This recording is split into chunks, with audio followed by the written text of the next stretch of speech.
Pues sin más preámbulo, abra su corazón, abra su mente, que usted sabe que ha venido a aprender de Dios, a recordar, a refrescar, como he dicho, y a ser reparados en esta hermosa noche. Ya está con nosotros desde El Salvador, desde Iglesia Elim Central, nuestro hermano pastor Jorge Galindo y su esposa, nuestra hermana Norita, a quien dejamos ya al siervo para que nos predique la palabra del Señor. Dan gloria a Dios, hermanos. Levante su mano, diga gloria a Dios, gloria al Señor. Dios bendiga la vida de nuestro hermano pastor, su esposa, su familia. Y ahorita pues le entramos ya con todo en el nombre del Señor, esperando recibir esa gracia de Dios.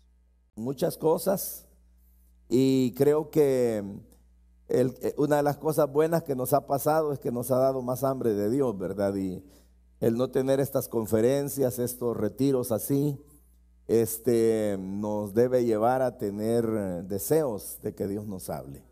Yo espero que así sea. Yo vengo también con la necesidad de que el Señor me bendiga. Así que vamos a leer la Biblia de una vez, hermanos. Vamos a hacerlo en el libro del Apocalipsis. Y del libro del Apocalipsis leemos del capítulo número 2. Y vamos a leer el mensaje que se escribiera a la iglesia de Pérgamo. Bienvenidos los que por primera vez están en una actividad como esta, ¿verdad? A veces es un poco cansado porque dicen, ¿y cómo aguantan tras un culto otro y luego el siguiente día? Es así la vida del cristiano, uno aprende a maratones, ¿verdad? Y eso es importante. Entonces, hermanos, dice la Biblia capítulo 2, ¿ya lo tienen? Versículo 12 en adelante dice: y escribe al ángel de la iglesia en Pérgamo, el que tiene la espada aguda de dos filos, dice esto: yo conozco tus obras y dónde moras, dónde está el trono de Satanás. Pero retienes mi nombre y no has negado mi fe, ni aun en los días en que Antipas, mi testigo fiel, fue muerto entre vosotros donde mora Satanás. Pero tengo unas pocas cosas contra ti, que tienes ahí a los que retienen la doctrina de Balaán, que enseñaba a Balac a poner tropiezo ante los hijos de Israel, a comer de cosas sacrificadas a los ídolos y a cometer fornicación. Y también tienes a los que retienen la doctrina de los nicolaitas, la que yo aborrezco. Por tanto, arrepiéntete, pues si no, vendré a ti pronto y pelearé contra ellos con la espada de mi boca. El que tiene oído, oiga lo que el Espíritu dice a las iglesias. Al que venciere daré a comer del maná escondido, y le daré una piedrecita blanca, y en la piedrecita escrito un nombre nuevo, el cual ninguno conoce sino aquel que lo recibe. Amén. Oremos, hermanos. Padre, te damos gracias, Señor, porque esta noche nos permites tener tu palabra.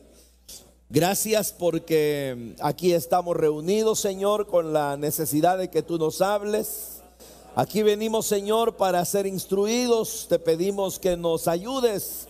Abre nuestro corazón, danos fuerzas. Permítenos, Señor, tener la capacidad de visualizar en tu palabra aquellas cosas que son necesarias para nosotros. Limpia nuestros corazones, danos fuerzas físicas y permítenos, Señor, ser enteramente edificados. Mientras que tu palabra se nos predica, Señor, añade las cosas que tú quieres que nosotros tengamos: salud, fortaleza, victoria, libertad, o aquellas respuestas que nuestra vida necesita. Gracias, Padre, por el esfuerzo que han hecho mis hermanos de volver a organizar esta actividad, y también por todos los que se han encaminado hasta acá, los que vienen también y que hacen grandes esfuerzos por lograr reunirse. Señor, que sea una experiencia maravillosa, en el nombre de Jesús, nuestro Salvador, nuestro Señor. Amén. Gloria a Dios. Pueden sentarse, hermanos. Cuando Los hermanos me llamaron para preguntarme cómo pensaba que podía llamarse esta conferencia. Yo les dije que un buen tema sería ese que se anuncia o se anunciaba ahí, que dice liderazgo en tiempos de crisis. Y quise poner así, hermano, este título porque realmente nos ha tocado vivir un tiempo que ha sido impactante en muchos aspectos y que definitivamente debe llevarnos a reaccionar, ¿verdad? Y a reaccionar en la forma en que debemos de analizar dónde estamos, quiénes somos, para qué estamos y, entre otras cosas, quizás tener más que nunca hoy presente quién es nuestro Dios, ¿verdad? Este texto que ahora leemos, hermanos, nos lleva a pensar en que cómo uno debe ubicarse en el tiempo en el cual vive. Porque, por ejemplo, en la iglesia de Pérgamo, que fue una de las iglesias a las cuales Juan le escribiera, porque Dios le dijo que lo hiciera. Pérgamo era una ciudad muy importante, para muchos históricamente era casi del mismo nivel que la ciudad de Éfeso. Y aún pues en registros históricos, en estos análisis que se hacen de arqueología, se ve de que la ciudad realmente fue una ciudad muy importante. Y ahí había una congregación, había una iglesia que, al igual que en muchas partes del Asia Menor, se habían establecido. Cuando el Señor le dice a Juan de que le escriba a esta iglesia y le dice que lo haga al ángel de la iglesia, todos entendemos que a quien le estaba dirigiendo la carta era al pastor de la iglesia, porque es el término que se usa para denominar al ministro que estaba al frente de una congregación, y el término ángel es equivalente a mensajero, ¿verdad? De tal manera que era mándale una carta al mensajero de mi pueblo. En ese sentido era ubicar al ministro, ubicar al pastor, porque por supuesto a su vez este tenía que ubicar a la iglesia. Pero una de las cosas que le dice, escríbele a la iglesia de Pérgamo y dile al pastor que el que tiene la espada aguda de dos filos dice esto. Y en realidad, hermanos, esto es importantísimo, ¿verdad? Porque cuando el Señor le dice a Juan de que la presentación que haga en la misiva, en la carta, tenía que introducir la aclaratoria de que el remitente de esa carta, que este ángel o este pastor de la iglesia de Pérgamo tenía que conocer, en realidad no era un hombre común, no era ni Juan, no era otra persona como lo podía ser el pastor, sino que dice que el remitente de esa carta, el remitente de esa misiva era el que tiene la espada aguda de dos filos. Pero cuando se presenta de esa manera, realmente ¿qué es, verdad? Hay muchas interpretaciones al respecto, pero la más sencilla, la más fácil en la cual uno se puede ubicar es que el que está saludando ahí, el que está diciendo soy el remitente, es el Señor, que es precisamente el dueño de la palabra que rige a la humanidad.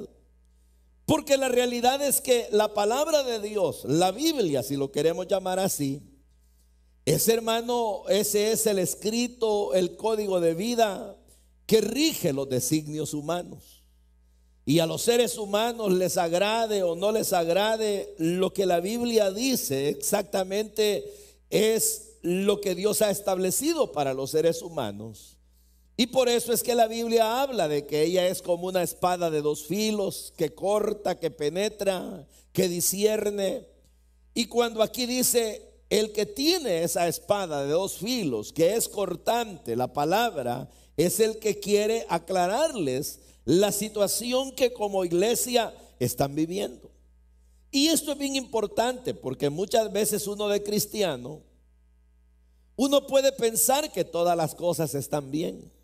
Cuando uno es parte de una congregación, o cuando uno tiene un privilegio, o cuando uno tiene ya años de ser cristiano, uno tiende a ver muchas veces como que la rutina de la vida cristiana se vuelve normal y uno de repente se acomoda, vive dentro de esa rutina, pero de momento no toma tiempo como para hacer una revisión, no solamente de uno, sino de todo lo que uno vive. Uno ya lo da por normal, ¿verdad? Ya lo da por que como así es, así lo hacemos en la iglesia, así lo hemos hecho por años, así se vive, estas cosas son normales. Entonces uno tiende a aceptar todo aquello que le rodea sin hacer un análisis para poder ubicarse de cómo está uno y en qué momento está viviendo.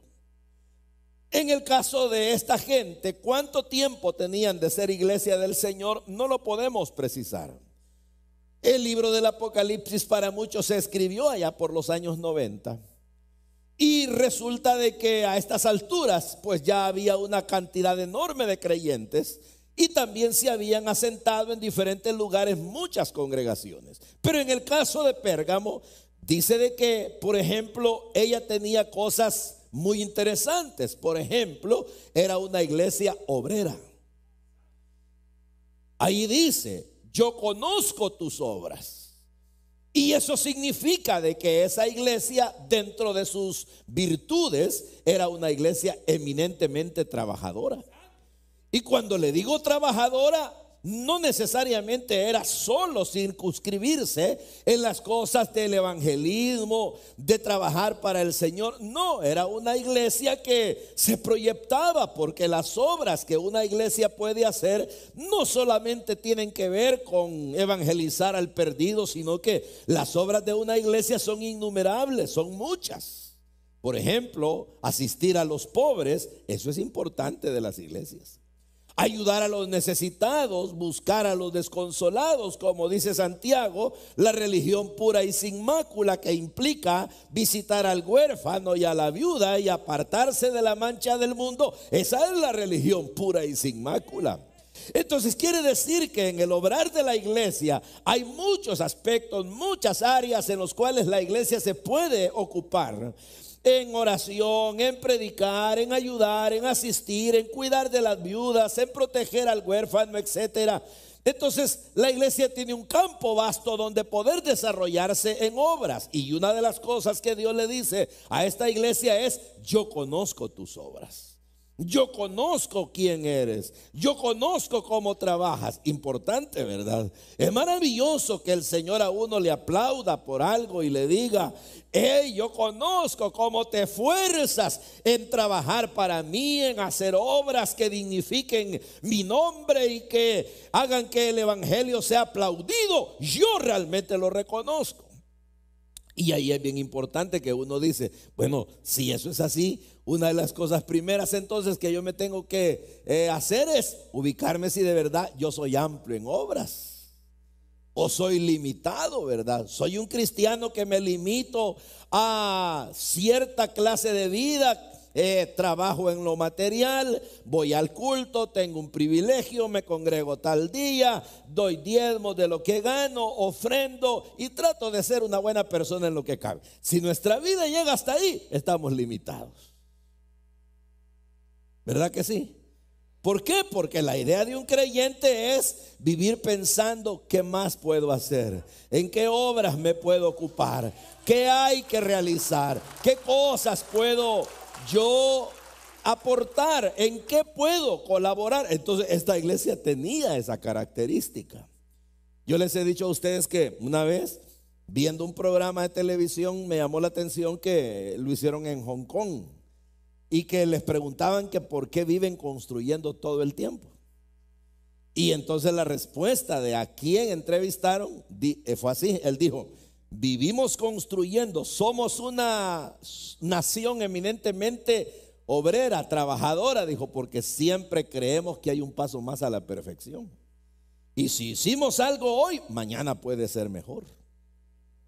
Entonces la iglesia no debería de ser una iglesia acomodada, ¿verdad? Sino que la iglesia tendría que estar todo el tiempo viendo en qué trabaja, en qué se ocupa. Por eso es que Cristo decía: mi Padre hasta ahora trabaja, y yo también. Entonces, la idea es esa. Y cuando uno está viendo qué puede hacer mejora, hermano, la mente se renueva. Yo no sé si a los hombres o a las hermanas les ha pasado, a mí me sucede. Yo tengo una de mis cajitas en donde yo guardo herramientas, y de repente un día me da por ordenarlas y que me quepan todas, pero siempre hay 2 que 3 que no caben. Ahí las dejo, pero después vuelvo a hacer la misma operación y resulta que ya hoy me cabe una, solo 2 quedan fuera. ¿Y qué ha pasado? Digo yo, quiere decir que si yo vuelvo a intentarlo, puede que quepan las otras 2, y de tanto intento resulta que caben todas.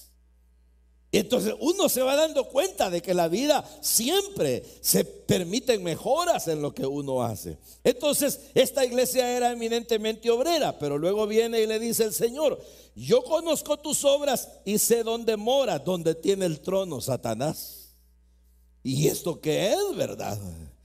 Por ejemplo, si nos dijeran a nosotros: miren ustedes, los hermanos que viven en X ciudad, puede ser Virginia, puede ser Richmond, que Delaware, qué sé yo, y que nos digan: ahí mismito donde ustedes están, vive el diablo.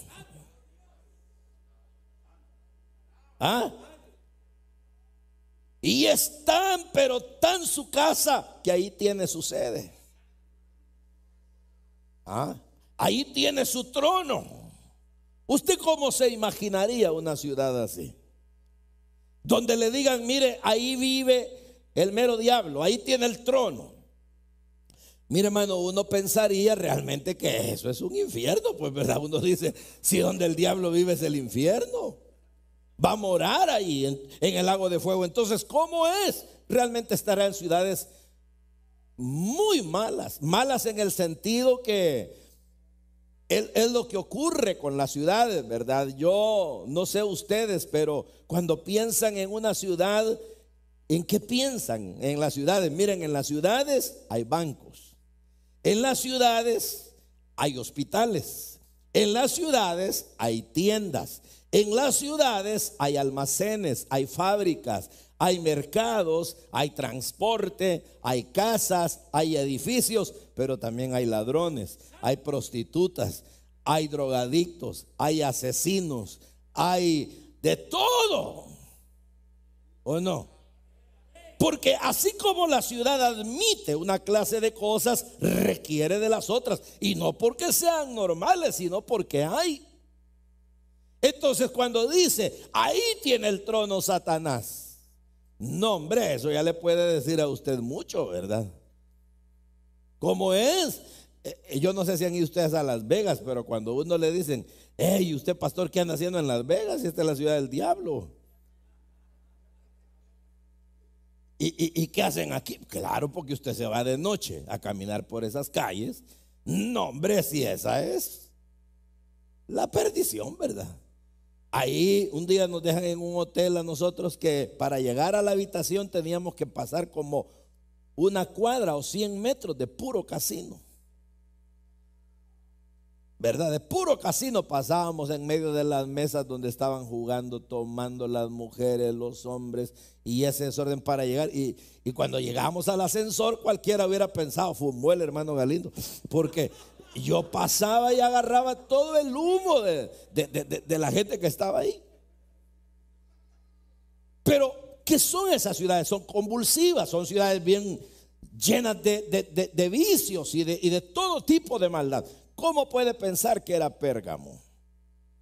Era una ciudad donde el diablo reinaba la maldad. Si Satanás estaba, quiere decir que Satanás, ¿cuál es el principio del diablo? Matar, hurtar, destruir, y es padre de mentira.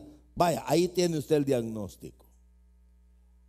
Y ahí estaba la iglesia. No obstante, la iglesia se había dado a conocer, tenía un obrar, era reconocida, ahí estaban los hermanos, pero en todo eso los hermanos en realidad no se percataban de otras cosas, aunque viene el Señor y les añade otro elemento y les dice: con todo y que ahí está el diablo, retienes mi nombre. Y eso de retener mi nombre y no has negado mi fe, hermano, eso realmente es encomiable. Porque mire, que un cristiano viva, por ejemplo, en un edificio donde todos son desordenados, viciosos, pecadores, y solo haya un hermanito, y ese hermanito conserve su fuerza para orar, su fuerza para cantar, para congregarse, para ser santo, para servirle a Dios. Eso es una proeza, hermano. Una muchacha que trabaja en una oficina donde todas son muchachas que andan en el mundo, que hacen lo que les da la gana, que ellas se visten como quieren y ella es la única recatada que no acepta invitaciones de pecado, ni que cede a las tentaciones, ni que le dice sí a las invitaciones de los hombres.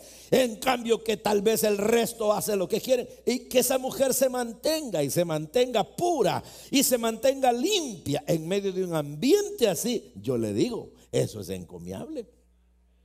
¿O no? Claro, imagínese usted, por ejemplo, a Noé. Por eso es que esos hombres son admirables, porque en su época el resto del mundo era pecador y ellos luchaban por no serlo. ¿Por qué a Lot se le dice el justo Lot? Porque con todo y sus defectos, no hombre, allá en Sodoma había de todo: manos caídas, gente rara, pecadores, borrachos, prostitutas, idólatras. Y en cambio que Lot, aunque era ahí como el cristiano que se fue a meter en líos porque quiso, pero con todo mantenía su justicia. Entonces, eso es encomiable. Entonces le dice el Señor a la iglesia: con todo y que Satanás aquí tiene su trono, tú no has dejado de serme fiel. Eres una iglesia que ha guardado la fe y mi nombre no lo has negado. Pero ahora viene el asunto que le dice que ni aun en los días de mi siervo Antipas, testigo fiel que fue muerto entre vosotros donde mora Satanás. Ahí, hermano, uno ya se va perfilando en el tipo de ambiente que podía rodear a la iglesia. Porque para algunos, históricamente, ese es el tiempo en el cual en Roma gobernaba Domiciano. Pero eso implicaba de que habían ciertas persecuciones hacia la iglesia. Y se dice que Antipas, o Antipas como algunos le llaman, era el obispo de la iglesia en Pérgamo. Y se dice de que Domiciano lo mandó a cocinar en una olla de aceite, solo por ser cristiano. Y en un ambiente así, supóngase, yo no espero que nunca suceda, porque tal que si nos cocinan a uno de nosotros los pastores y lo hacen públicamente y nos ponen a hervir en una olla de bronce con el aceite a máxima temperatura, ¿qué harían todos los demás hermanos?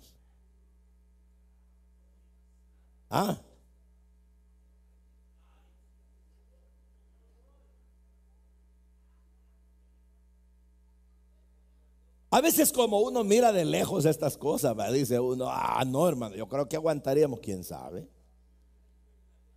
Quién sabe si mire con un poquito de virus que ha habido, muchos hermanos se fueron. ¿Y quién le sacó carrera? Dígame usted. ¿Por qué se les aguadaron las piernas? ¿Por qué les temblaron los pantalones? Vaya.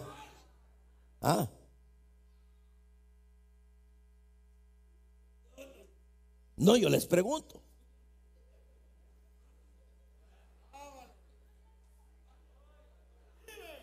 En realidad, a veces solo ha sido una fachada, porque hay gente que presenta ese argumento para no decir la verdad. Por eso es que dice un gran escritor que yo conozco, no lo conozco a él, conozco sus escritos, que dice que él no cree en la gente que dice que tiene esquizofrenia. Porque los esquizofrénicos, dice, él es un psicólogo cristiano, escritor de grandes libros, y él, pues un doctor, pero también un teólogo profundo, y dice él, la gente esquizofrénica inventa sus locuras para no dar a conocer su verdadero problema. En otras palabras, dice, la esquizofrenia es una cortina. Y es cierto. Algún día les voy a hablar de eso. Hoy no, porque todavía no.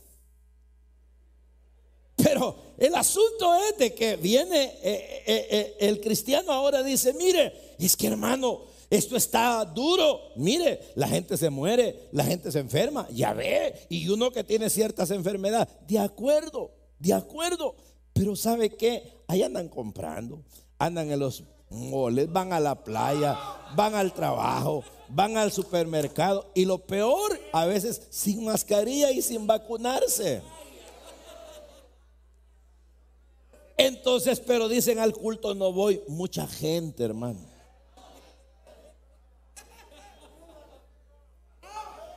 Entonces, muchas veces realmente los pretextos solo son una forma de decir yo me zafo. Pero esto no, les cocinaron al pastor, lo mató el régimen del emperador, lo hicieron de una manera grotesca, pero ellos mantuvieron su lealtad a Cristo, la palabra, no negaron la fe. ¡Qué maravilla de creyentes! Entonces, ante ese ambiente, ellos se habían adaptado a un ambiente de lealtad al Señor. Se habían adaptado a un ambiente de defensa de la fe, de valentía, de trabajo, de obrar, de luchar. Y uno diría, hermano, en términos generales, qué iglesia más linda esa. Pero mire qué cosa. Entonces dice, aun cuando ahí eso sucedió, tú no negaste mi fe, pero tengo unas pocas cosas contra ti. Y esas cosas que tengo contra ti son las siguientes. Primero, que retienes o retienen a personas, hay gente ahí que retienen la doctrina de Balaán, que enseñaba a Balac a poner tropiezo ante los hijos de Israel, a comer de cosas sacrificadas a los ídolos y a cometer fornicación. Fíjese, hermano, que esto definitivamente es una sutilidad. ¿Y sabe por qué le digo que es una sutilidad? Porque es una especie de engaño, es una especie de caballo de Troya, es una especie de que le meten el gol a uno y ni vio uno por dónde se metió el delantero. Por ejemplo, ya ve todo lo lindo que la iglesia hacía, pero ¿qué resulta? Que en el tiempo antiguo, aquellos que conocen la historia del peregrinaje del pueblo de Israel, Balac quería dañar al pueblo de Israel. Y viene Balac, y como sabía de que militarmente era caso perdido, si se enfrentaba, lo hacían pedazos. Si trataba de detenerlos, no podía, porque Moisés y el pueblo tenían una visión, y era llegar a la tierra que Dios les había prometido. Entonces, desde un punto de vista, digámoslo, anímico, y desde un punto de vista militar, físico, no podían detenerlo, más que Dios estaba con ellos. Entonces viene Balac y dice, bueno, dice, ya que no los puedo destruir, que no los puedo detener, ya sé, voy a contratar a uno de ellos. ¿Verdad? Y eso no es nuevo. De repente el diablo puede querer endulzarle la cabecita a cualquiera de nosotros para ponernos en contra de los demás. Y entonces buscó características Balac en alguien que le pudiera ayudar, y empezó a hacer quizás una especie de análisis de todos los hombres de Dios de ese entonces, y empezó a decir, a ver quién llena las expectativas. Y probablemente analizó a varios y encontró que se oía de que un tal profeta Balaán le gustaba el dinerito. Entonces dijo, bueno, ya que hay un profeta que puede prestarse para mi servicio, le voy a ofrecer un buen pago, y si ese tipo realmente es certero con sus profecías, que me lo maldiga el pueblo. Y entonces lo contrata y le dice, Balaán, quiero que lo maldigas al pueblo. Y los que han leído la historia saben, ¿verdad? Que Balaam lo primero que hizo fue decirle, Señor, ¿me das permiso? Y el Señor, ya saben lo que pasó, ¿verdad? Le negó, por fin lo dejó ir, pero para darle una lección. Y ese es el famoso profeta que la burra le habló, ¿verdad? Entonces, pero el asunto es que Balaán a la larga, cuando el Señor le dice, está bien, vas a ir, pero no me los vas a maldecir, ya sabes que son mi pueblo. Entonces viene Balaán y se va, y como el hombre de Dios que supuestamente era, a la hora de echar la profecía sobre el pueblo y de decir su declaratoria, mientras Balac se rascaba las manos y decía, ahí viene ya la maldición, viene el otro y dice, pueblo bendecido por Dios, son los hijos de Dios, son aquí, son esto. Y entonces, pero oiga pues, viene entonces y le dice Balac, ¿y qué pasó? Te contraté para maldecirlos y resulta que me los bendices. Pues sí, le dice, si son el pueblo de Dios. No puedo hacer una cosa contraria porque capaz me mata, le dijo, si ya una burra me habló. Y ya me estaba esperando un ángel ahí para volarme la cabeza. ¿Y qué querés? Pero te voy a contar algo, le dijo. Y ahí viene la sutilidad. Ellos pueden ser el pueblo de Dios, pero son hombres. Y un hombre o una mujer fallan. ¿Sabes qué? Le dijo, sacales en el camino de esas muchachas bonitas. Buscales solo modelos, le dijo. De esas que a los ojos los dejan brillando de todos colores. De esas que impactan el corazón y que se les paran los pelos de los brazos.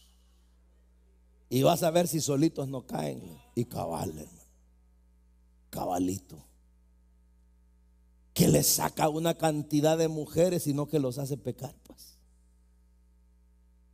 Y no hay nada peor que le pueda suceder a un hijo de Dios: pecar contra su Dios.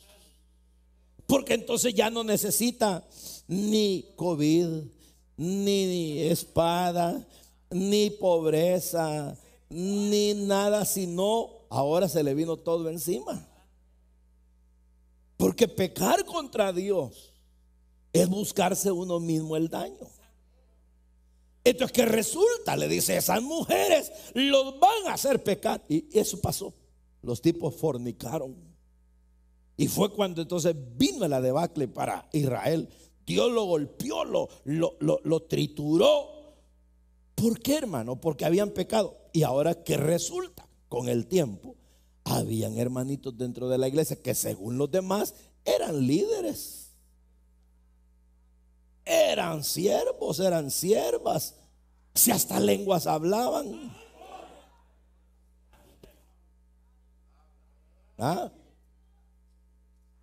Pero eran de esos sutiles que consideran como que hay que poseer liberalidad y se autojustifican y consideran que muchas cosas las pueden hacer y que Dios nada les va a hacer ni cuenta se va a dar.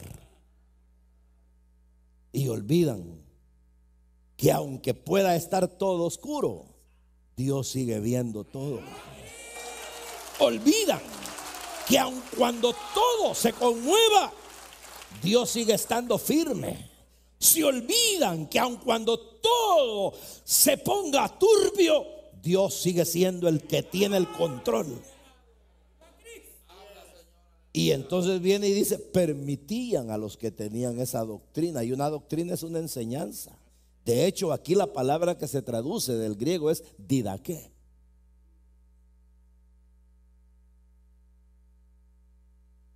Ustedes tienen a los que enseñan didaqué, doctrina. Y una doctrina es una enseñanza estructurada. No es aislada. No es sacada espontáneamente. Se ordena. ¿Qué le dice eso a usted? Que habían maestros del engaño. Bien, el Señor dijo, hay cizaña. Y la cizaña se parece al trigo, solo que en su naturaleza es cizaña. ¿Y qué hacemos? Dijeron, ¿la cortamos? No, dijo, Se pueden echar al trigo, déjenlo. Y ahí estaban. Pero mire, además de tener esa doctrina, dice, en esa doctrina 3 características habían que hacían que la iglesia tuviera. Uno, como puso aquel tropiezo, le ponían tropiezo a los cristianos. Les habían enseñado a comer cosas sacrificadas, es decir, para ellos no había conciencia. Un elemento importante, yo le decía al hermano Ernesto, que en este tiempo se ha visto la conciencia de los cristianos. ¿Por qué? Porque hablemos de la vacuna, vaya. Hay gente que dice, yo tengo fe y yo no me quiero vacunar. Perfecto. La Biblia dice, si tienes fe, tenla para ti mismo. Pero ¿qué resulta de tu hermano? ¿Qué resulta de tu hijo? De aquel que no tiene tu fe. Y si tú te enfermas, lo vas a enfermar y es capaz que lo matas. Lo mismo sucede con el que come lo sacrificado a los ídolos. Dice, si un ídolo nada es, hombre, denme ese chancho y yo me lo como. Denme ese cerdo, démenlo. Está bien, cómetelo. Pero, ¿y tu hermanito que está ahí? Hermanito, si ese es el del día de la cruz, y se lo va a comer. Fíjese que ese es el que la vecina guisó para el día de San Simón y se lo va a comer, hermano. Y viene usted como gran creyente, le dice, ¿cuál es el problema pues? ¿Y no todos los alimentos son santificados por la oración? No, pues esa es su madurez, la suya. Pero ¿y el otro débil? Entonces dijo Cristo y dijo Pablo, por amor a ese, no me voy a comer esos chicharrones que también se saben. No voy a comer eso, ¿por qué? Por amor a este débil. Cuando se vaya, pónganmelos. Pero ahorita ahí está. Pero entonces, ¿qué pasa? ¿Qué resulta? De que ellos, hermano, no tenían conciencia, no les valía. Como hay cristianos en las iglesias que dicen, a mí no me importa lo que digan todos los hermanos, mi vida es mi vida, yo hago lo que quiero, me pongo lo que quiero, digo lo que quiero, vivo lo que quiero, los demás no importan. Ya basta de vivir a que los otros te regulan. De acuerdo, pero ¿y la conciencia?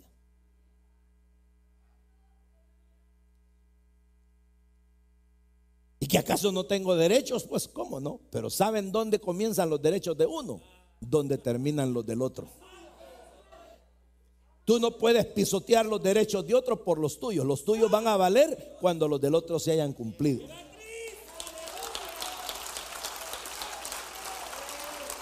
Entonces, ¿qué ocurre? Ellos les importaba nada y ahí admitían ese tipo de cosas. Pero luego viene y dice, además de eso, eran gente que cometían fornicación. Y la fornicación es del griego forneo, ¿verdad? Que es inmoralidad sexual. En otras palabras, ahí había de todo, hermano. De todo lo que podía tener que ver con asuntos de desviaciones sexuales. Entonces, ¿qué ocurre? Le dice, aparte de eso, también retienes ahí a los que también conservan la doctrina de los nicolaitas. Y yo, le dice el Señor, los aborrezco. ¿Por qué? Porque esa doctrina de los nicolaitas, Nicolás lo que significa es conquistador. Entonces dicen históricamente, fíjese qué cosa, hermano, que estos tipos, si usted no se convertía a ellos a las buenas, lo hacían a la fuerza. Tipo musulmanes. O sos, pero de qué vas a hacer, lo vas a hacer. Entonces ellos eran eso. Algunos dicen que era Nicolás el primer diácono de la iglesia, lo cual no está nunca comprobado y que se desvió. Pero esta gente fue la que inventó doctrinas raras que han dañado a muchas personas históricamente. ¿Como cuáles? Por ejemplo, ellos inventaron la doctrina del adopcionismo. ¿Y en qué consiste la doctrina del adopcionismo? Asegura esa doctrina, esa enseñanza, que Cristo no es Dios, es adoptado por Dios y que fue adoptado cuando se bautizó en agua Y ahí se le dio un nivel elevado por encima de los hombres. Cuando Dios dijo: este es mi hijo amado en el cual tengo complacencia. Entonces era hombre como tú y yo, según esa enseñanza, pero Dios ahí lo levantó de nivel. Error, ¿verdad? Error. Porque él no escalonó ahí, al contrario, descendió.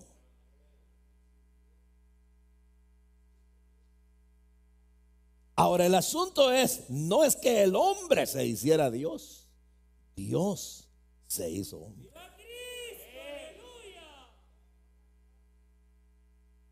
Vaya, esa era una enseñanza. Otra, el liberalismo. Ellos fueron los que abrazaron el gnosticismo primario. Y era el asunto de: no importa lo que hagas con tu cuerpo, con tal que cuides tu alma.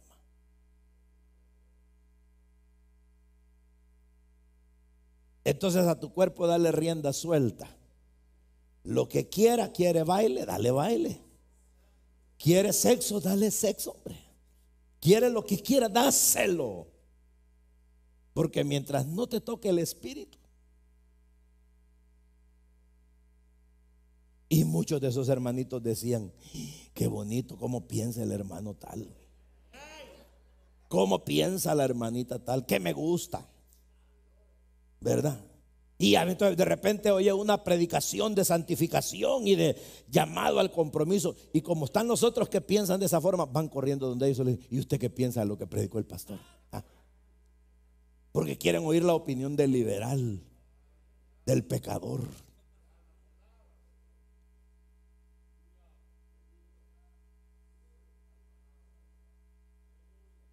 ¿Cómo la ve, hermano? Entonces uno se preguntaría: ¿y esos tiempos ya pasaron? No, tristemente no. Pero y entonces, ¿qué nos queda, verdad? Porque yo le diré una cosa, hermano, que Dios mismo nos la asegura. Y es que independientemente de los tiempos, cuales sean, Dios siempre tiene un remanente. Dios siempre tiene un pueblo que, mire, en ese pueblo se pueden dar diferentes situaciones. Pueden haber fieles que nunca claudican, que truene, llueva, haga lo que haga, ellos ahí van adelante rompiendo viento. Pueden haber en ese pueblo, estoy hablando del genuino pueblo de Dios, ¿verdad? Pueden haber en ese pueblo algunos que en el combate se confunden y se debilitan y de alguna manera dicen: será de que hasta aquí llegué, pero luego reflexionan, asientan cabeza, vuelven al camino, como dice la Biblia, lo torcido lo volvieron a enderezar y siguen adelante. Se atrasaron unos cuantos metros, pero ahí vienen. ¿Verdad que sí? Y otros, como Antipas, son tan decididos que llegan al final, y cuando les dicen: pues por esto te mueres, echen bala, dicen: aquí estoy. Y los queman como quemaron a ese, ¿verdad? Es decir, en el pueblo genuino de Dios, en el remanente, hay de todo eso. Pero no hay gente que abandone. Por eso la Biblia dice: puede debilitarse 7 veces. Y esa de 7 veces quiere decir muchas veces, pero siempre se levanta. Entonces, ¿qué ocurre? Viene el Señor y ante esa realidad les dice: entonces, ¿saben qué, iglesia trabajadora, iglesia fiel, iglesia leal?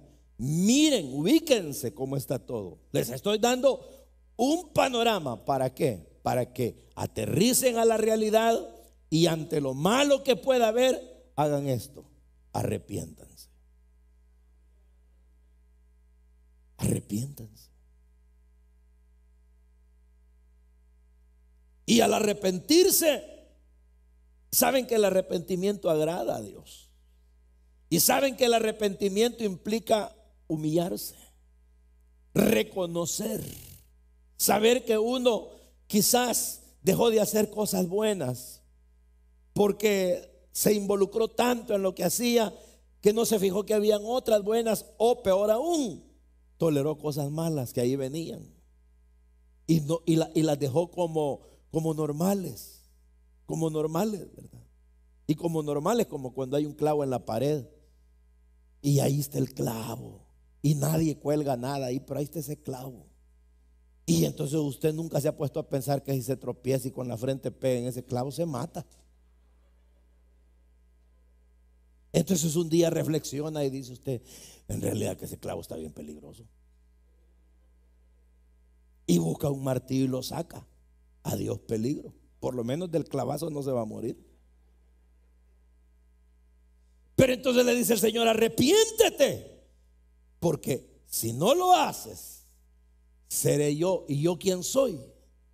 Soy el que tiene la espada de dos filos. En otras palabras, tengo la palabra penetrante, que corta a la derecha y a la izquierda, que vuela cabeza por allá y por aquí. Si no, le dice, yo vendré pronto y vendré pronto. Y no voy a venir para arrebatarlos. No voy a venir para otra cosa, sino para pelear. Y al pelear, ¿con qué lo voy a hacer? Con la espada de mi boca. ¿Por qué? Porque la que hace que los seres humanos recuperemos la cordura, nos ubiquemos y tengamos claridad, es la palabra de Dios. La palabra de Dios es lámpara. Y no importa cuán oscuro el tramo de vida que pasamos, la lámpara ilumina. Es antorcha que brilla en lugar oscuro. Es ancla que aferra la vida para seguridad. Eso es la palabra de Dios. Pan que da vida al hombre, que sostiene la vida del necesitado. Esta palabra es eso. Entonces dice Dios, vendré, dice el Señor, pelearé. Por eso el que comprende lo que estoy diciendo, porque no todos los hermanos entienden. Hay unos que entienden y se hacen como que no entienden, y otros que no entienden de verdad. Pero hay quienes sí entienden. Entonces dice él, el que tiene oídos, oiga. Oiga lo que el Espíritu dice a las iglesias. Y para que agarren ánimo, vaya, al que venciere, le daré de comer del maná escondido. ¿Y cuál es el maná escondido? La palabra. Pero ¿y por qué está escondido? Porque hay cosas que Dios nos puede revelar más aún, iluminar más aún, enseñar más aún. Y por eso dice la Biblia, clama a mí y yo te responderé y te voy a enseñar cosas grandes, cosas ocultas que tú no conoces. Porque el Señor ha preparado para los que le aman cosas que oído no oyó, ni ojo vio, ni han subido al corazón del hombre. Entonces Dios le puede abrir más el panorama, y no solamente le daré una piedra blanca, en esa piedrecita escrito un nombre nuevo, el cual nadie conoce sino el que lo recibe. ¿Y eso qué es? Muchos dicen el nombre nuevo que nos dará el Señor. Yo digo, el nombre nuevo ya nos lo dio. ¿Por qué? ¿Por qué nombre nuevo? ¿Será que nos va a cambiar el nombre en la eternidad? No tiene intenciones de hacerlo. Por ejemplo, yo me llamo Jorge. ¿Y cómo me va a poner? ¿Ah? No me va a poner un nombre ruso, Charchenko. No, vean. O me va a poner un nombre de esos del Medio Oriente, Ali Baba. No, me va a seguir llamando Jorge. O me va a cambiar uno feo como de los cantones de allá, Pancracio. No. Me va a llamar Jorge porque yo soy su oveja. Y él conoce a sus ovejas por su nombre. Y entonces, pero ¿y el nombre nuevo cuál es? Es la renovación de vida. Cuando yo me convertí a Cristo, el Jorge que era pecador, murió. y se levantó un nuevo Jorge. Se sigue llamando Jorge, pero este no es el Jorge aquel. Este es un Jorge nuevo. Y en la medida que yo voy recibiendo de él, me voy renovando. Soy un hombre que en cada etapa puedo ir siendo como nuevo, mejor. ¿Por qué? Es lógico, porque cada día que pasa vamos más cerca de la perfección. Entonces, y los tiempos que vivimos, pues ¿cuáles son esos? Encima de esos, como el Señor está enojado, y anoche lo hablábamos, la ira de Dios se revela contra toda injusticia de los hombres que con sus actitudes detienen con injusticia la verdad. ¿Y qué hace el Señor? Revela su ira. ¿Y cuál es la revelación? La enseña. ¿Y qué quiere decir? Que la ira, ¿qué es? Enojo. ¿Y cómo la manifiesta? Dando juicios, digámoslo, transitorios. ¿Como cuáles? Pobrezas, hambres, enfermedades, virus, guerras, desastres naturales. Pero si mire, eso está comprobado que el hombre con su mano lo ha hecho. Pues sí, pero ¿y quién lo permite? ¿Quién es el que permite que el calentamiento global se dé? Dios. ¿Y quién es el que tiene la culpa? El hombre. Porque el hombre destruye la ecología, destruye los ríos, destruye los océanos, destruye las montañas, destruye los bosques. ¿Y qué quiere? ¿Verdad? Si uno lo sabe, pues, ¿quiere usted un patio fresco? Siembre árboles. ¿Quiere un patio caluroso? Arránquelos todos.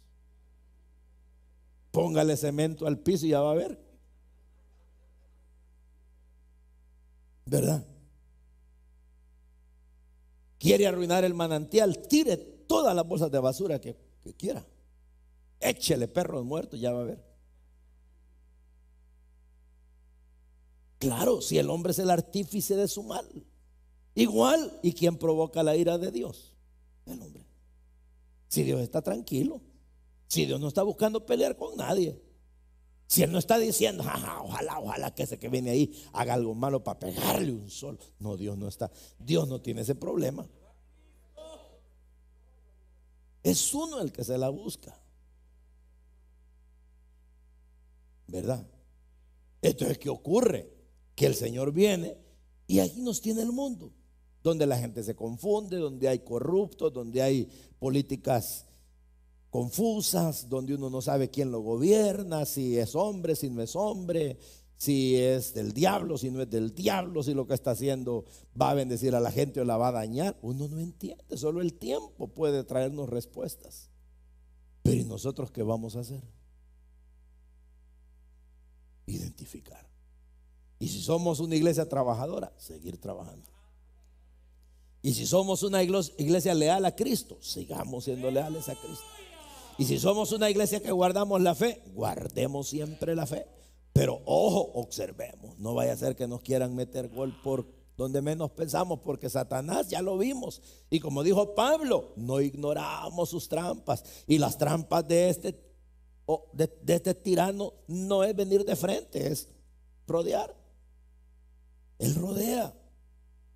¿Y cómo hace? Dice, cuando Pablo dice en la carta, no ignoramos sus maquinaciones, de lo que está hablando de las divisiones internas, poniendo diferencias.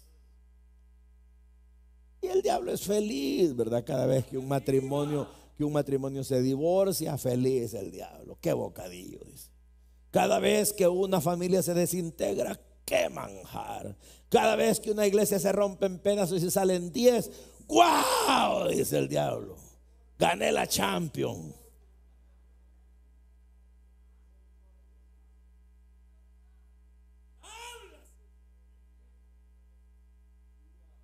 Por eso abramos los ojos, hombre.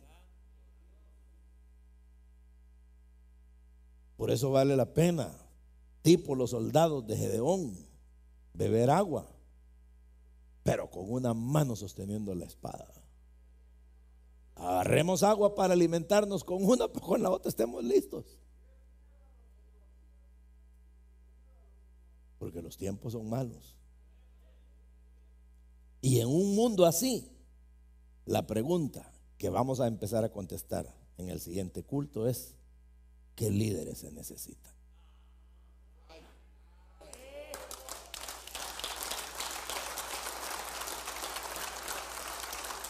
Líderes que no atinan, flojos, aguados, mediocres.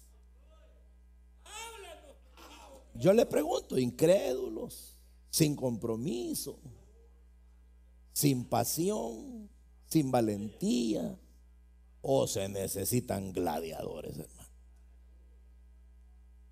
Porque los leones que tienen encerrados y que nos van a tirar en el Coliseo están rugiendo. Y se oye que son leones bravos. No le tiremos un flacucho que ni de palillo de diente les va a servir. Vamos a enfrentarnos con todo. ¿Qué clase de líderes debemos ser? Porque les digo con esto, termino en esta introducción. No sabemos cuánto tiempo más estaremos en este mundo. Porque probablemente ya hace ratos comenzamos los últimos días, o quizás los estemos comenzando hoy. No lo sabemos. Entonces el tramo que falta, a pelearlo con todo. Y entonces es ahí donde hay que pasarle revista al ejército, ¿verdad? Y poder decir de nuevo: estamos en tiempo de guerra, señores. Un paso al frente los que tienen compromisos, y los que se quieren regresar, ni salgan, váyanse ya. Los que quieren acomodarse, los que tienen miedo, no vengan, porque a llorar al campo van a ir. Entonces no. Pero los que están dispuestos a que los atraviese una espada, a que venga el enemigo como río, al que le golpee, si es posible, la enfermedad, y aún quizás en un lecho de dolor esté preguntándose: Señor, ¿y qué pasó si yo soy tu siervo? Y mira, este COVID me dio. Eso sí, un paso al frente, quédense y démosle con todo. Y quieren que les diga algo que en El Salvador yo vi, que los que dieron un paso al frente fueron los viejitos.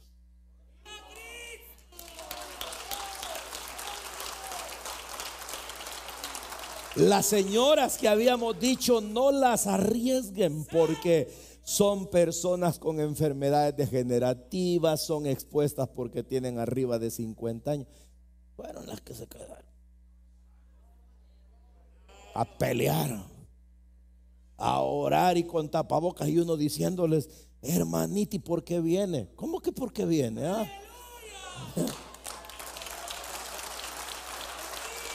Increíble, hermano.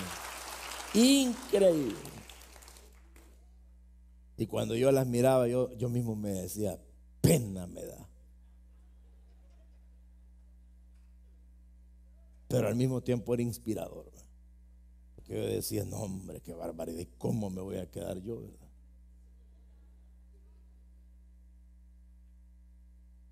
Yo le cuento al hermano que nosotros abrimos la iglesia en septiembre, y ya el trabajo de campo y todo, no nos habían puesto vacuna. Yo soy diabético, ya ven, hipertenso y otras cosas que si me quieren poner. Pero el asunto es que eran las limitantes: no salgan, no salgan, no salgan. De paso nos encerraron cuando íbamos de aquí, ¿verdad? Nos metieron a un centro de observación 30 días. Al mes mi esposa sufrió un colapso, porque los minerales, como nos tuvieron encerrados y no nos dieron comida adecuada, sino era una comida de dieta hiposódica, o sea, no tenía sodio. A mi esposa se le fueron los minerales y la tuve que ingresar. Para no hacerles larga la historia, en septiembre abrimos y no nos ponían vacuna. Hasta en abril nos pusieron la primera, en mayo la segunda, o después la tercera, y hoy, si no nos detenemos, nos hubieran puesto la cuarta y la quinta también. Es cierto, porque nos llamaban como que no nos habían vacunado. La cosa es de que lo que le quiero decir, que todos esos meses nosotros, hermanos, predicando, y yo en mi corazón decía: Señor, es tiempo de probar que si quiere llevarnos, hoy es cuando. Porque uno predicando, pues, y al mismo tiempo, cierto, teníamos todas las medidas que se podía, ¿verdad? Pero la situación no era segura, y encima de eso, yendo para predicar a lugares donde la gente, dándole la mano, se le tiraba encima, y usando a veces, una vez en una iglesia me daban un micrófono que lo habían usado como 4, y cuando yo lo agarro, ni se miraban los hoyitos de tanta saliva que tenía. ¿Verdad, mi amor?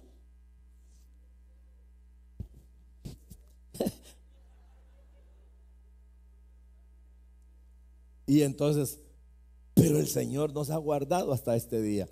Pero lo que le quiero decir, que gente, no le digo que no se enfermaron muchos, cómo no. No le digo que no murieron algunos, cómo no. Pero también ha sido admirable. Y esa actitud admirable, más que pensar que iba a ser en los que muchos hablaban, ha sido en los que menos pensábamos. Increíble.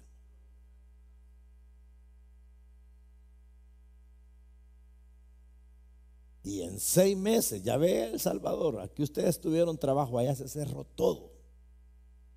Pero quiere que le diga algo. Nunca la iglesia dejó de aportar. ¿Cómo hacían? No me pregunten, porque no sé cómo. Pero nunca faltó el diezmo y la ofrenda suficiente para darnos de comer a los pastores.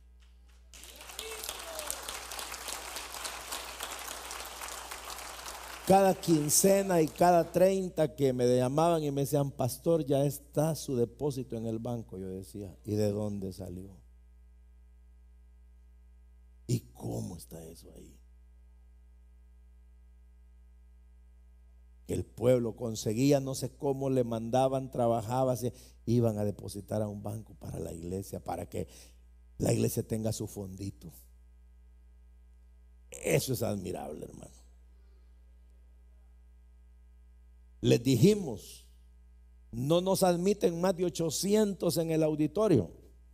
Desde tempranito se iban a hacer largas filas para ver de agarrar una silla. Y cuando de repente, haciendo fila desde temprano, llegaban a un punto en que se les tenía que decir: a partir de esta persona para allá ya no pueden entrar. Dios mío, si tengo 3 horas de estar parado aquí. ¿Y qué se le decía? Ya no puede, hermano, pero viene el culto dentro de 1 hora y media. Puede aguantar parado otra 1 hora y media esperando para que sea de los primeros en el otro. Y como le repito, la mayoría de esa gente no eran los fortachones, los rosaditos de la cara, no, hombre, los más enfermitos así, mira. A veces con unas sus camisitas que a mí hasta pena me daba cuando ellos haciendo fila bajo el sol y yo salía del culto a subirme a mi carro. Yo decía: Dios mío, pata me debería de ir a pie, debería hacerlo para no ser, porque me sentía mal yo subirme a mi carro. Más si me lo habían lavado y se miraba bonito. Entonces, créame, realmente, hermano, Dios tiene un remanente que lucha. Y yo creo que también aquí debe ser así. Muchos, y con esto termino, muchos sin duda que ya no volverán. Muchos se fueron, quizás. Muchos aprovecharon la confusión para decir, tipo los discípulos: afémonos, ¿verdad? Y si nos preguntan, digamos que nunca lo conocimos. Es probable. Pero muchos dijeron: no, aguantemos. Aguantemos el agua. Aguantemos la fuerza de este tiempo. Y aquí están. Y si han sido fieles, Dios los va a bendecir mucho. Dios los va a recompensar. Yo les diré: no se asusten cuando vengan las bendiciones de Dios para ustedes. Porque Dios a los que le son fieles los bendice, hermano. ¿Y por qué su mensaje a Pérgamo? ¿Por qué? Porque amaba a esa iglesia el Señor. Y era como decirle: iglesia, es tiempo de sacudirte, saca eso que te está estorbando, porque quiero hacer contigo grandes cosas. Darte del maná escondido y darte una piedra con un nombre tuyo. Una piedra es solidez, y un nombre nuevo, un nombre que solo conoces tú. ¿Por qué? Porque la relación con Cristo, al final podemos haber miles, pero es muy personal. ¿Verdad que sí? Así que adelante, hermanos. Y en el próximo capítulo veremos el primer tema de qué tipo de líderes son necesarios. Vamos a orar. Oremos al Señor. Padre, te damos gracias porque tú nos has permitido en esta hora, Señor, meditar en tu palabra. Aquí estamos reunidos para comenzar este estudio, estos temas. Háblanos, edifícanos, bendícenos, ilumínanos, Señor, fortalécenos, alimentanos, y que todos salgamos de aquí renovados. Espíritu Santo, respáldanos, danos tu unción, tu gracia. Llénanos de ti, Señor. Llénanos de ti, para que al salir de acá, Padre mío, ya el día de mañana por la noche, podamos irnos tranquilos, con nuestro corazón renovado, para ir a enfrentar las batallas que sin duda muchas serán difíciles.